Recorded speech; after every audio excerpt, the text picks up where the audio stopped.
Ketika Yosua dipilih Tuhan untuk memimpin bangsa Israel menuju ke tanah perjanjian atau tanah Kanaan, ia menjalankan tugasnya dengan penuh tanggung jawab dan mengandalkan Tuhan dalam setiap langkah kerjanya. Selamat siang, Bu. Selamat siang. Tumben Ibu disapa begitu. Gimana kegiatanmu di sekolah hari ini, Di? Tadi di sekolah terpilih menjadi ketua kelas, Bu. Wah, bagus itu. Ibu bangga sekali sama kamu. Tapi, Bu, apa yang harus Adi lakukan ya? Adi kan masih kecil. Pemimpin itu Tuhan sudah pilih sejak dia masih kecil. Seorang pemimpin itu harus bijaksana, kuat, taat, dan rendah hati. Maksudnya apa ya, Bu? Masih ingatkah kamu akan cerita tentang Yosua yang dipilih Tuhan untuk memimpin bangsa Israel menggantikan Musa? Tapi Yosua itu kan pemimpin di Alkitab. Lah, Adi kan cuma di sekolah. Ya memang. Nah, biar kamu nggak penasaran tentang seorang pemimpin, ayo kita dengarkan cerita Yosua dalam perjalanannya ke tanah yang dijanjikan Tuhan bagi bangsa Israel di kitab Yosua pasal 3-4. Nah, begini ceritanya.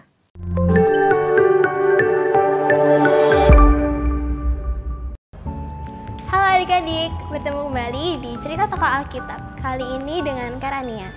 Kisah Yosua masih berlanjut loh. Yuk kita simak bareng-bareng cerita Kakak Jumat ini.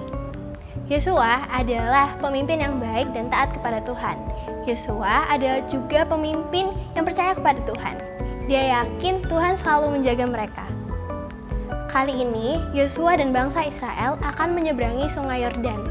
Ada dua perintah Tuhan yang disampaikan melalui Yosua untuk dilakukan bangsa itu ketika menyeberangi Sungai Yordan. Perintah itu yang pertama, yaitu ketika tabut perjanjian diangkat oleh para imam, Yosua dan bangsa itu harus juga berangkat. Tetapi ada jarak kira-kira 2000 hasta antara mereka dengan tabut. Dengan maksud agar mereka bisa melihat jarak yang harus ditempuh. Perintah yang kedua, Yosua menegaskan bahwa mereka harus mengkuduskan dirinya, sebab besok Tuhan akan melakukan perbuatan yang ajaib. Tuhan pun memberitahu Yosua tentang rencana khususnya. Dia juga memerintahkan untuk mengumpulkan para imam dan meminta mereka membawa tabut perjanjian dan berjalan langsung ke Sungai Yordan di depan orang-orang Israel. Baik orang-orang Israel maupun para imam mengikuti semua perintah Tuhan yang disampaikan oleh Yosua. Maka pada hari yang ditetapkan, para imam berjalan mengangkat tabut perjanjian, dan setelah itu orang-orang Israel mengikuti di belakang mereka. Sesampainya di Sungai Yordan, para imam yang mengangkat tabut perjanjian mulai berjalan menuju air. Airnya sangat deras dan terlihat berbahaya, tetapi mereka terus berjalan. Kemudian hal menakjubkan terjadi. Begitu kaki para imam menyentuh air, air berhenti mengalir. Sungai mengering dimanapun para imam berjalan, seperti ketika Laut Merah terbelah pada zaman Musa. Mereka mengangkat tabut itu dan membawanya ke tengah Sungai Yordan lalu berhenti. Sementara para imam berdiri di dekat tabut itu, seluruh rakyat berjalan ke seberang. Mereka bahkan sama sekali tidak basah. Setelah seluruh orang selesai menyeberang, Yosua memanggil ke-12 orang dari tiap-tiap suku sesuai yang diperintahkan Tuhan padanya. Mereka disuruh menyeberang di depan tabut Tuhan ke tengah-tengah Sungai Yordan untuk mengambil sebuah batu dan mengangkatnya ke atas bahu mereka masing-masing menurut bilangan suku orang Israel. Batu-batu itu akan menjadi tanda pengingat. Setelah selesai segala yang diperintahkan Tuhan, para imam keluarlah dari tengah-tengah Sungai Yordan juga sesuai dengan firman Tuhan melalui Yosua. Maka berbaliklah air Sungai Yordan ke tempatnya dan mengalir seperti biasa. Kemudian bangsa Israel berkemah di Gilgal, di batas timur Yeriko. Ke-12 batu yang diambil dari Sungai Yordan tadi ditegakkan Yosua di tempat mereka berkemah.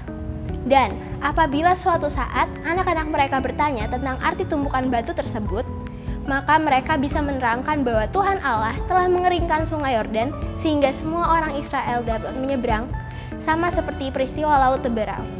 Hal tersebut agar semua orang yang mendengar semakin menyadari betapa kuat tangan Tuhan dan supaya mereka selalu takut kepada Tuhan, Allah Israel. Adik-adik yang terkasih, Yosua pemimpin yang selalu mendengar dan taat melakukan apa yang Tuhan firmankan. Yosua mau berjalan sesuai dengan apa yang Tuhan inginkan. Itulah pemimpin yang baik. Sampai sini cerita Karania, Tuhan Yesus memberkati.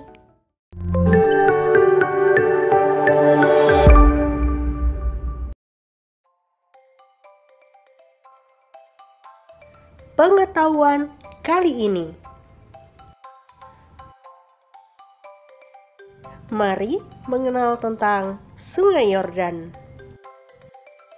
Letaknya di antara Israel dan Yordania. Aliran airnya turun dari Gunung Hermon dan bermuara di Laut Mati. Di Alkitab, Sungai Yordan disebutkan 156 kali. Beberapa peristiwa berhubungan dengan Sungai Yordan.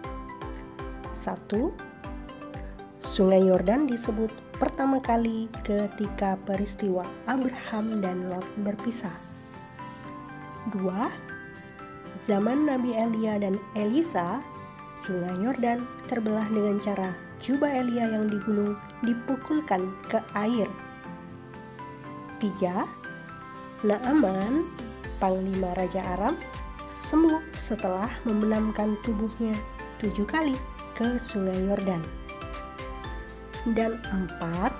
Sungai Yordan merupakan tempat Yesus dibaptis oleh Yohanes Pembaptis. Adik-adik, kita juga akan mengenal tentang Tabut Perjanjian. Tabut Perjanjian merupakan tanda kehadiran Allah dan merupakan artefak berharga bagi bangsa Israel.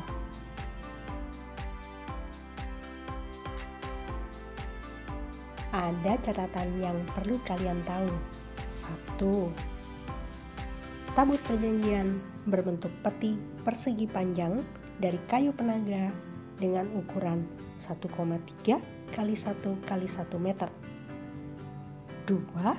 Tabut Perjanjian dibuat di Sinai oleh Bezaleel.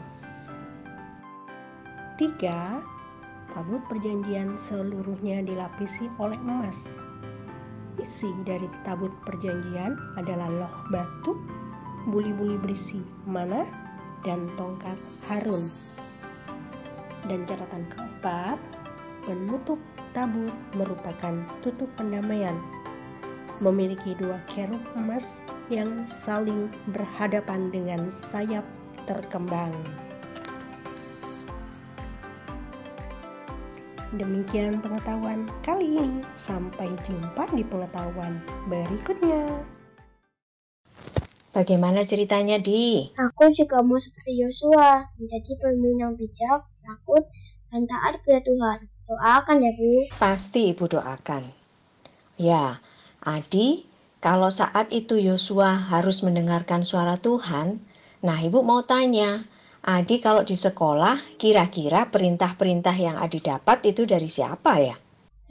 Pasti dari guru-guru ya, Bu. Betul, pinter. Kamu harus mendengarkan perintah guru-guru dan menyampaikannya kepada teman-temanmu. Pastinya Adi juga melakukannya, toh? Bu, tapi Adi juga harus takut dan taat pada Tuhan, kan? Iya, tentu saja. Contohnya apa coba? Apa ya? Sebentar, Adi mikir dulu, Bu. Oh iya, Bu. Adi tahu nih, misalnya Adi menyampaikan perintah guru untuk melaksanakan kerja bakti di kelas. Adi juga harus ikut kerja bakti, bukan cuma perintah teman-teman. Gitu ya, Bu. Wah, Ibu senang. Adi sudah bisa jadi pemimpin yang baik kalau begitu. Betul itu, Di. Jadilah pemimpin yang rendah hati dan menjadi contoh.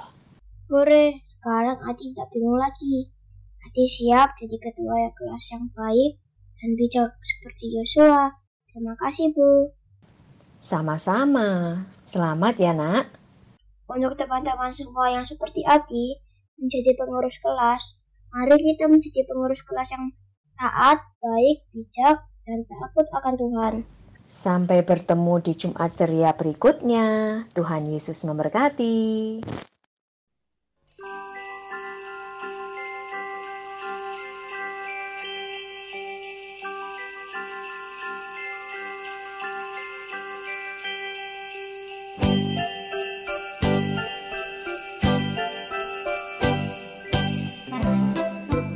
Halo bocah-bocah. Nah, ini kita mau Natalan. Jangan lupa jaga tanggalnya 16 Desember jam 4:30 sore di Gereja Maranatha. Yuk, datang semua ya, supaya Natalnya makin meriah dan kita bersukacita bersama-sama.